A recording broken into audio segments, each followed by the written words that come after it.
Let's look at another example, a very familiar miracle, the feeding of the 5,000. We can find this story in Matthew 14, verses 15 through 21. As evening approached, the disciples came to him and said, "This is a remote place, and it's already getting late. Send the crowds away so they can go to the villages and buy themselves some food." Jesus replied, "They do not need to go away. You give them something to eat." "We have here only 5 loaves of bread and 2 fish," they answered. "Bring them here to me," he said. And he directed the people to sit down on the grass. Taking the 5 loaves and the 2 fish, and looking up to heaven, he gave thanks and broke the loaves.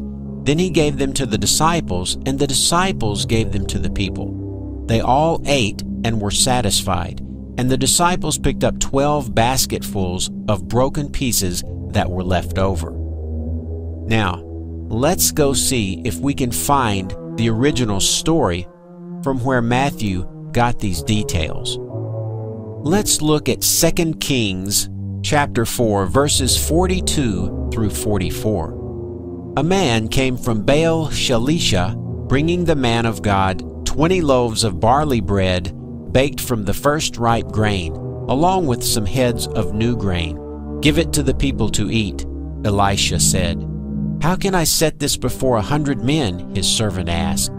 But Elisha answered, "Give it to the people to eat, for this is what the Lord says, they will eat and have some left over."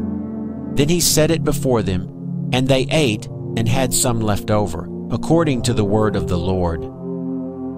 Now, these two accounts seem suspiciously similar, but let's see if we can apply the criteria that we talked about earlier and see how they stack up. Well, obviously Matthew had a copy of the Septuagint Old Testament in his lap, so that's a foregone conclusion.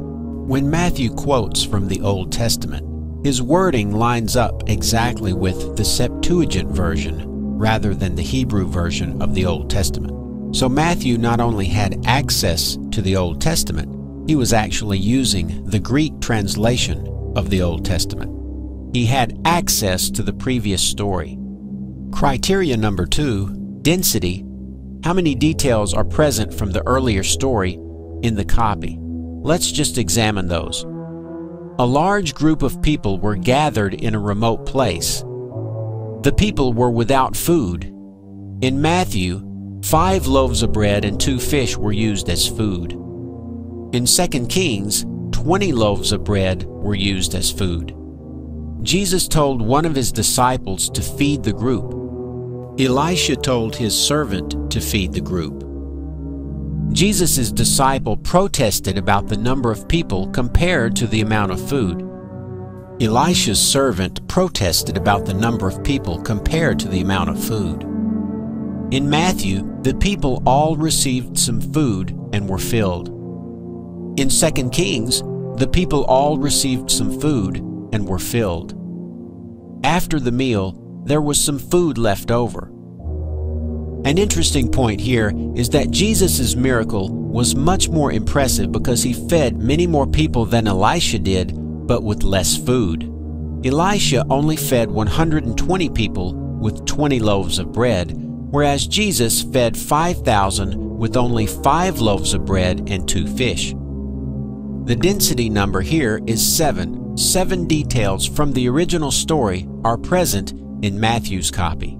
Also, all of the details are sequential. They are in the same order. In this case, criteria number 4 is not met. There is nothing particularly distinctive about the grammar that Matthew uses.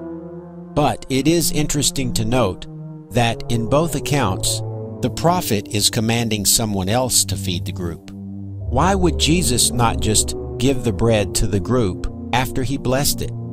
He gives it back to his disciples to feed the group. This is a clear indication of Matthew trying to adhere to the previous story. We can see now with a little bit more clarity that Matthew has definitely copied the Elisha feeding of the 120 and upped the ante to make Jesus feed more people in his feeding of the 5,000. Now, we've looked at 2 examples I want to give you another example you can try on your own. The story of Jesus raising the widow's son from the dead.